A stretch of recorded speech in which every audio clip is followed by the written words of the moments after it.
Kuabudu wimbo unamaanisha tumekuja hapa ili tuabudu. Tumekuja hapa ili tunyenyekee. Kama tumaanishe.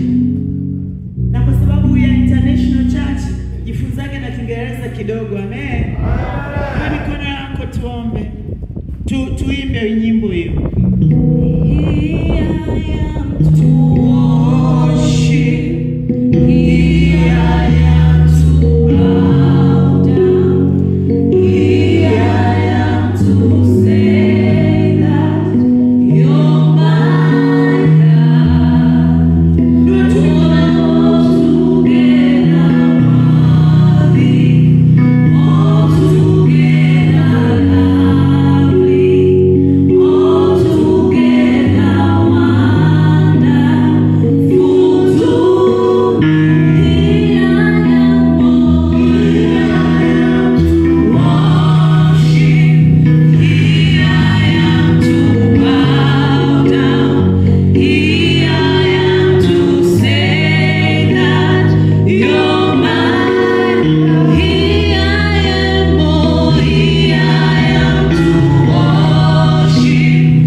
hata milele na milele ikakumbukwe kwamba walihubiriwa na iliwasaidia katika kukuza makanisa na katika kuleta watu kwa Bwana.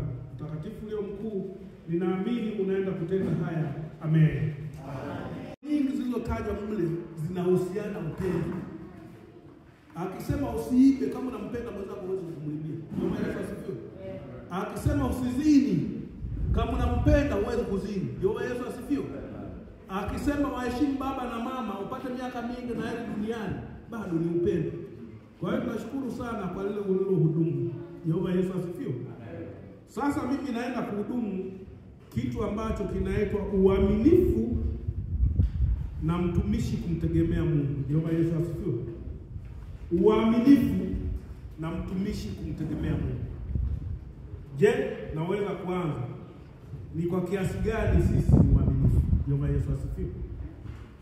Ni kwa kiasi gani Mungu akishuka leo, Yesu akishuka leo hapa, anaweza kunichukua mimi Titus kama mwaminifu? Ndio Yesu asifiwe. Ni kwa kiasi gani uaminifu wetu unatusaidia tusonge mbele za Mungu? Ndio Yesu asifiwe. Jehova Yesu asifiwe. Amen. Jehova Yesu asifiwe. Amen. Wachungaji, ni kwa kiasi gani ni waaminifu mbele za Mungu? Jehova Yesu asifiwe. Ni kwa kiasi gani uaminifu wako kama mchungaji unaweza kupimwa kwenye mzani ukawa ni kilo ngapi? Jehova Yesu asifiwe.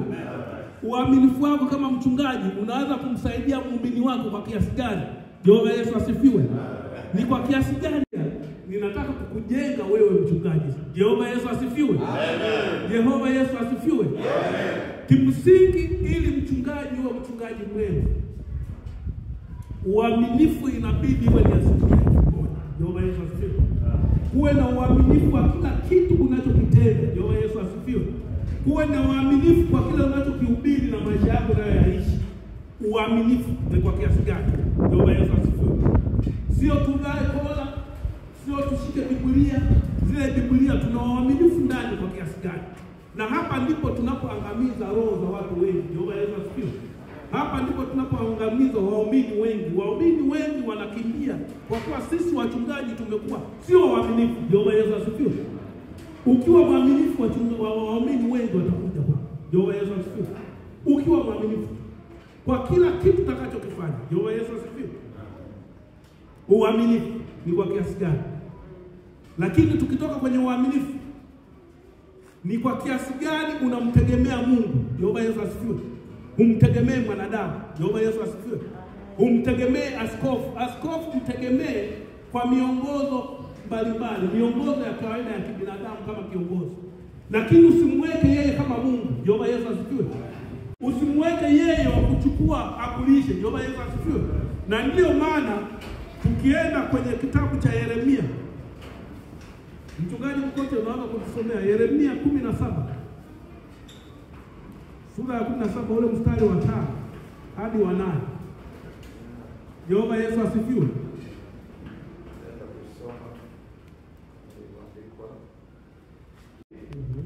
Amelaniwa mtu yule amtegemeaye mwanadamu, amfanyaye mwanadamu kuwa kinga yake, na moyoni mwake amemwacha Bwana. Maana atakuwa kama fukara nyikani, hataona yatakapotoka alipokama katika nchi ya chumvi isiyokaliwa na watu. Amen. Inatosha. Amesema amelaaniwa yule amtegemeaye mwanadamu. Jehova Yesu asifiwe. Wewe kama mchungaji inabidi namba moja mtegemee Mungu. Jehova Yesu asifiwe. Amen. Na ukitoka tu ukiwa na ile fikra ya kumtegemea Mungu, ndio maendeleo yatakapokuja. Jehova Yesu asifiwe. Wachungaji wengi tumekuwa tunategemea viongozi wetu. Jehova Yesu asifiwe. Wachungaji wengi mmekuwa hamfanyi mambo bila kusifiwa, kwamba unamheshimisha sana muumini kuliko hata Mungu. Jehova Yesu asifiwe. Sijui tunalielewa hilo? Sijui tunalielewa hilo? Kwamba kumtegemea Mungu kwanza kwa shughuli zako, ndipo utakuja kufanikiwa na kukuza huduma yako. Jehova Yesu asifiwe. Isifikie mahala unasema unashindwa kujenga kanisa mpaka askofu Flora kujengea. Jehova Yesu asifiwe. Ikipatikana kibali cha kukujengea, wewe ndio. Jehova Yesu asifiwe. Lakini usikae kwa kusubiri kwamba askofu anijengee kanisa, sababu utakuwa unamtegemea mwanadamu baada ya kutegemea Mungu. Jehova Yesu asifiwe. Amen. Pastor Askofu Flora ametumika kiungu kwa anointing wewe ndio. Lakini usimtegemee kama yeye atakusaidia, sababu yeye ni mwanadamu, naye na matatizo yake, naye na mahitaji yake. Jehova Yesu asifiwe. Jehova Yesu asifiwe. Jehova Yesu asifiwe. Na hata waumini wengi tumekuwa tukitegemea wanadamu baada ya kumtegemea Mungu. Jehova Yesu asifiwe. Ukimtegemea mwanadamu, kuna siku tu wanadamu wanabadilika. Mimi ni rafiki yako leo kwa na interest langu, kesho anabadilika. Jehova Yesu asifiwe. Lakini Mungu ni Mungu wa milele, huwa habadilika hata siku moja. Amen. Jehova Yesu asifiwe. Na ndio maana anasema yeye sio hata mwanadamu hata kasema uongo. Akikwambia atakubariki ni kweli atakubariki, lakini mimi naweza kuambia nitakusaidia kwa siku 2, mambo yangu yakikwama sikusaidii. Jehova Yesu asifiwe. Na ndio wewe unakuwa umeanguka. Kwa hiyo tumtegemee Mungu kwa kila jambo tunalofanya. Jehova Yesu asifiwe. Tumtegemee Mungu kwa kila jambo tunalofanya. Mungu wa kweli. Jehova Yesu asifiwe. Ukiwa na Mungu wa kweli, kuna mambo mengi yatatokea, lakini huwa hayadumu. Yatakuja kufutika na utaendelea kusonga mbele. Jehova Yesu asifiwe. Kuna mambo yatatokea, sio kama yatatokea. Yatatokea mabaya sana, magumu sana, lakini baada yatakufanya wewe usonge mbele kwa kuwa umemtanguliza Mungu mbele. Jehova Yesu asifiwe. Tukienda kwenye kitabu kile cha Danieli, Jehova Yesu asifiwe, sura yote ya 6, Jehova Yesu asifiwe, inaonesha jinsi huyu mtu alipokuwa mcha Mungu. Jehova Yesu asifiwe. Alikuwa mcha Mungu, na nadhani alikuwa mchungaji pekee. Sababu unaona kabisa ukisoma ile mistari inafikia wanasema huyu tutafanyeje ili aangamie. Jehova Yesu asifiwe. Tutafanyeje ili aangamie? Tumtafutie makosa gani ili apate matope? Jehova Yesu asifiwe. Tumtafutie makosa gani ili apate matope? Lakini Mungu ambapo hapawezekani. Jehova Yesu asifiwe. Jehova Yesu asifiwe. Ni kwa kiasi gani unakuwa ni mtu wa Mungu? Ukisoma hicho kitabu unakuta alifikia wakati sasa wameenda kwa mfalme. Mfalme akapiga marufuku ya maombi kwamba katika miezi 3 yoyote hakuna atakayeomba mambo mengine zaidi unless ananiombea mimi Askofu Flora, lakini sio Mungu. Jehova Yesu asifiwe. Sasa yeye akaenda kafungua na milango na madirisha akaanza kuomba kwa sauti, ili umma usikie kwamba yeye anamuomba Mungu na muombe mfalme. Jehova Yesu asifiwe. Kelele zikaenda kwamba Bwana amekiuka torati yako na iliandikwa kama amekiuka mtachukuliwa hatua. Sasa mbona huyu unamwangalia tu? Yule mfalme nadhani nguvu ikawa inamshinda sababu wameshakubaliana. Jehova Yesu asifiwe. adhabu yake ni kutumbukizwa kwenye tundu la simba. Jehova Yesu asifiwe. Jehova Yesu asifiwe. Unaona, anatumbukizwa kwenye tundu la simba, na yule mfalme akiamini kwamba huyu anakuja kesho kumwangalia, anasema wewe tuoneshe kwamba Mungu wako atakuwa amekulinda. Jehova Yesu asifiwe.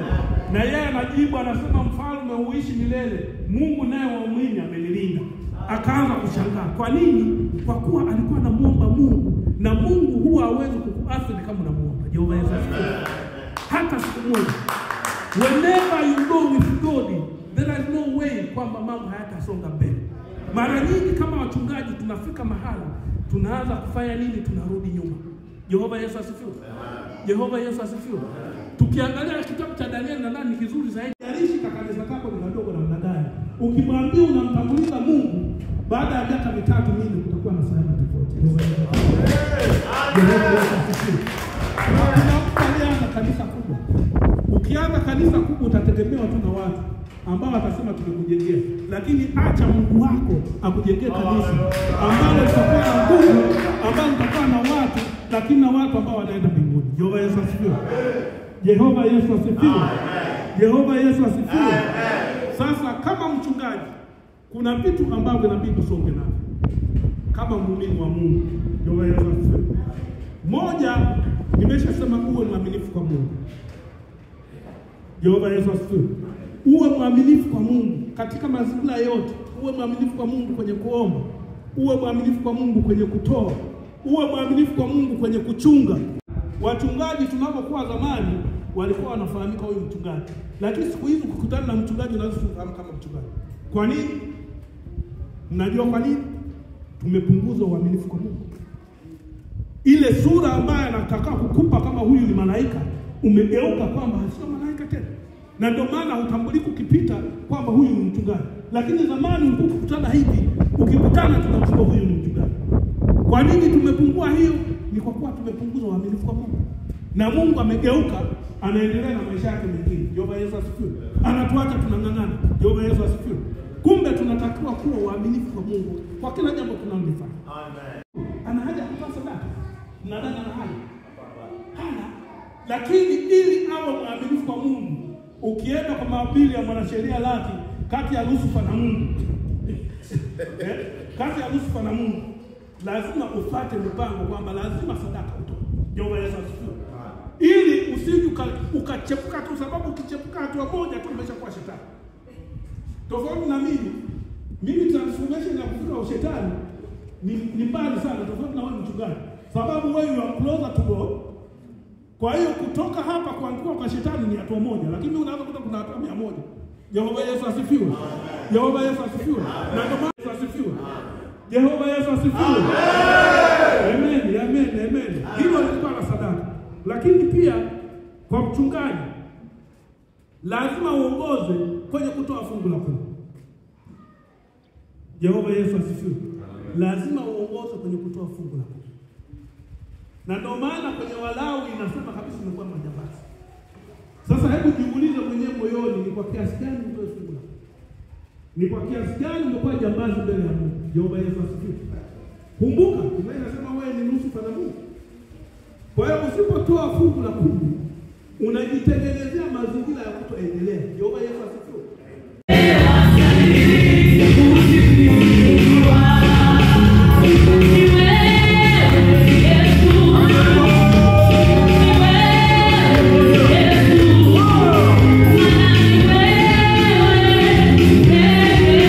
Kwenye sadaka, kwa kuwa ni mchungaji, unachukua ile platform ya kuwa na Biblia, utapanda madhabahu.